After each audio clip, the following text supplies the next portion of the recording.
Today we're going to be talking about Tokischa. Tokischa is a Dominican rapper. I'd say she's mostly reggaeton, but she also kind of dabbles in trap and hip hop. She's kind of known as a controversial figure. She has a new album out. It's called Amor y Droga. And today I'm going to be explaining who is Tokischa. To understand who Tokischa is as an artist, I think it's important to understand two Spanish slang words, Perra and Popola. So Perra is Spanish for bitch. In English, bitch actually means a female dog, but it's kind of totally lost that connotation. You don't go to the pet store and say, I want a bitch. But in Spanish, Perra is the word for a female dog. So the connection is very much alive and well. Early off in Tokischa's career, we kind of see her embracing this concept of Perra. Of course, there's the song Perra, which is a collaboration between her and J Balvin, and we see Tokischa in a doghouse. So this music video quickly got taken down because it faced a lot of criticism. Also, during this time in her career, she kind of had this stage shock value tactic, if you will, of drinking water from a dog bowl on stage. So we see her very much saying, yeah, I'm a perra, I'm a bitch. What are you gonna do about it? A little later on, we see her kind of maybe stepping away from perra to embrace popola.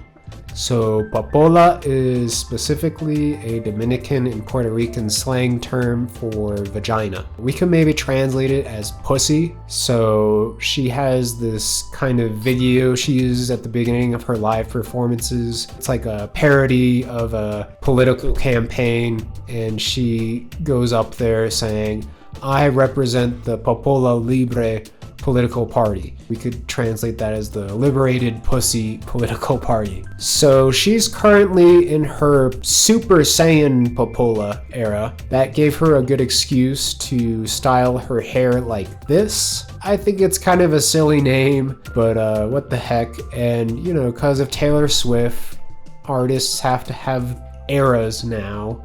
But I'm kind of interested to see if she's going to follow through on the Super Saiyan Popola thing. Does that mean for the next album cycle we're going to get Super Saiyan 2 Popola? Are we going to get a Super Saiyan God Popola? So yeah, she seems to be a pretty big fan of Dragon Ball Z and a pretty big fan of this term Popola. I think this is kind of like a feminist statement, of course. So that brings us to collaborations with Diplo and Skrillex. I think Tokischa might be playing mind games here. Basically, on her debut album, just came out a few weeks ago, the first two tracks are produced by Diplo and Skrillex respectively. They're not working together, separate songs. You might be saying, so what? But basically, these two producers used to be buddies. They used to be in a group together called Jack U, probably two of the biggest names in EDM. I think this was done on purpose, but I want to call out Tokischa for working with Diplo when Diplo's kind of proven himself to not be such a good dude. Basically, if you do your research, Diplo kind of has this history of like hitting on underage women, and there's a lot of allegations against him.